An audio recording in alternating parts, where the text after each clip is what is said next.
Hello friends, स्वागत है आपका गुरु विद्या पर। और आज हम पढ़ रहे हैं जनरल नॉलेज क्वेश्चंस की मॉडर्न इंडिया हिस्ट्री सीरीज। इसके अंदर अपन मॉडर्न इंडिया हिस्ट्री से रिलेटेड क्वेश्चंस पढ़ेंगे। तो हम स्टार्ट करते हैं फर्स्ट क्वेश्चन से। Grand old man of India के नाम से प्रसिद्ध दादा भाई नौरोजी ने कितनी बार कांग्रेस अधिवेशन की अध्यक्षता की? तो जो दादा भाई नौरोजी हैं उनको grand old man of India भी कहा जाता है। तो दादा भाई नौरोजी ने कांग्रेस अधिवेशनों में कितनी बार अध्यक्षता की है? तो हमारा आंसर क्या है? 3 बार। कितनी बार? 3 बार की है। ठीक है, 3 बार की है अध्यक्षता। कब कब की है? एक बार पहली बार की थी 1886 में करी थी, दूसरी बार करी थी 1893 में, ठीक है, और तीसरी बार करी थी 1906 में। कब करी थी? 1906 में। तो 1886 में करी पहली बार, फिर 1893 में करी और फिर 1906 में करी। ठीक है, 3 बार करी थी अध्यक्षता। 3 बार, 1886, 1893 और 1906 में। चलते हैं दूसरे क्वेश्चन पर। इंडियन होम रूल सोसाइटी की स्थापना किसने, कहां और कब की? तो जो इंडियन होम रूल सोसाइटी है उसकी स्थापना किसने, कब और कहां करी थी? सबसे पहले देखते हैं किसने करी थी स्थापना। ये करी थी श्यामजी कृष्ण वर्मा ने। किसने करी थी? श्यामजी कृष्ण वर्मा ने। जो श्यामजी कृष्ण वर्मा थे उन्होंने इंडियन होम रूल सोसाइटी की स्थापना करी थी। ठीक है, और कहां पर स्थापना करी थी इसकी? इसकी स्थापना करी थी उन्होंने लंदन में। कहां करी थी? लंदन में करी थी इसकी स्थापना। और उसकी स्थापना कब करी थी? इसकी स्थापना करी थी 1905 में। कब करी थी? 1905 में। तो श्यामजी कृष्ण वर्मा ने लंदन में 1905 में स्थापना करी थी इंडियन होम रूल सोसाइटी की। ठीक है, नेक्स्ट क्वेश्चन पे चलते हैं। किसको स्वामी विवेकानंद ने शेरनी, रविंद्रनाथ टैगोर ने लोकमाता एवं अरविंद घोष ने अग्निशिखा कहा? कि किसको? जो स्वामी विवेकानंद थे उन्होंने तो क्या कहा? शेरनी। और रविंद्रनाथ टैगोर ने क्या कहा? लोक माता। और अरविंद घोष ने क्या कहा? अग्निशिखा। तो ऐसा किसको कहा गया था? ये 3 नाम किसको दिए? शेरनी, लोकमाता और अग्निशिखा। हमारा आंसर क्या है? मार्गरेट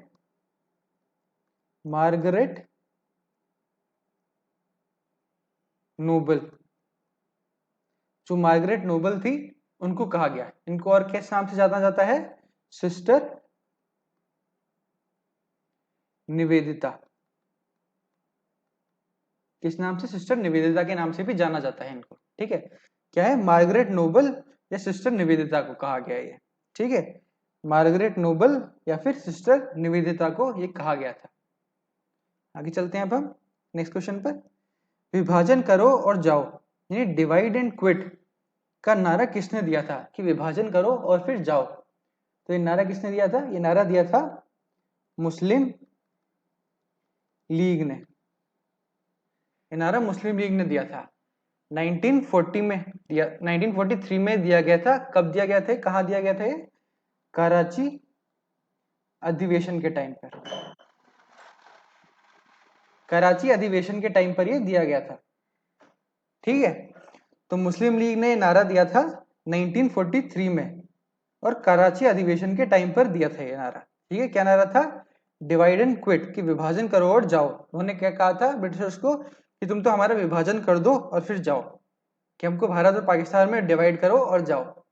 ठीक है, तो ये मुस्लिम लीग ने कहा था। आगे चलते हैं। मुस्लिम लीग ने 1943 में कराची अधिवेशन में कहा था।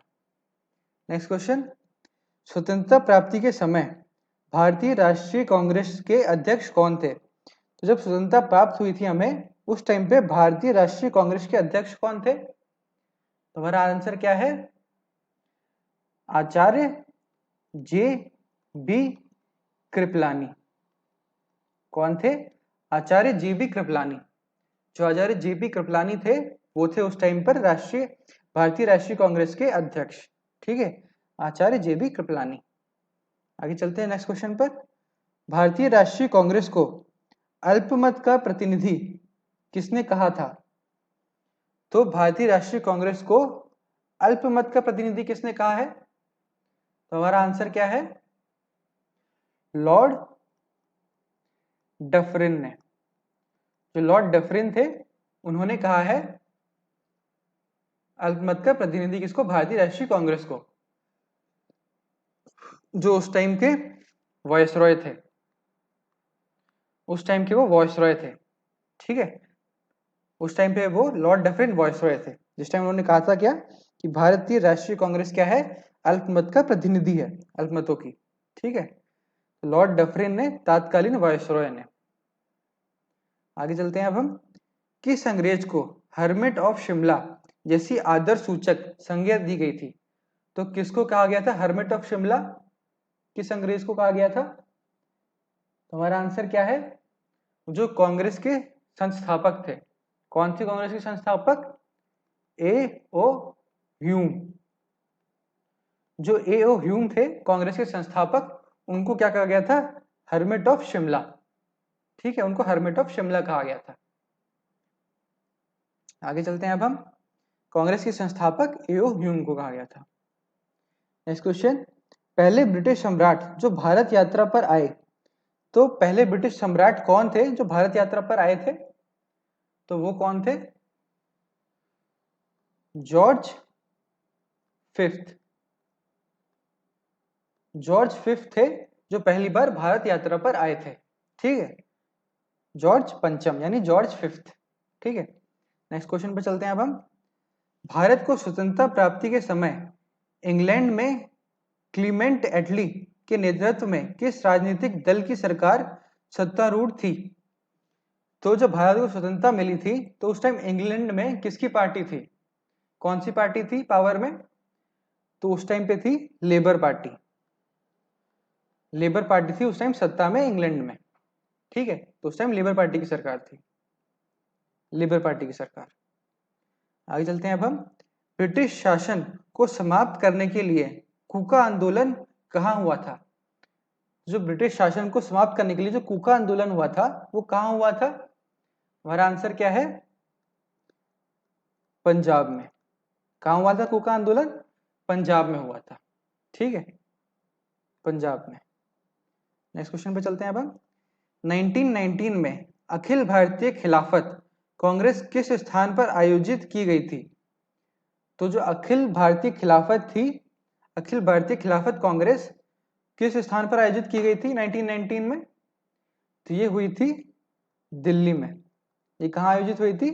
दिल्ली में आयोजित हुई थी। कौन सी? अखिल भारतीय खिलाफत कांग्रेस 1919 में हुई थी दिल्ली में।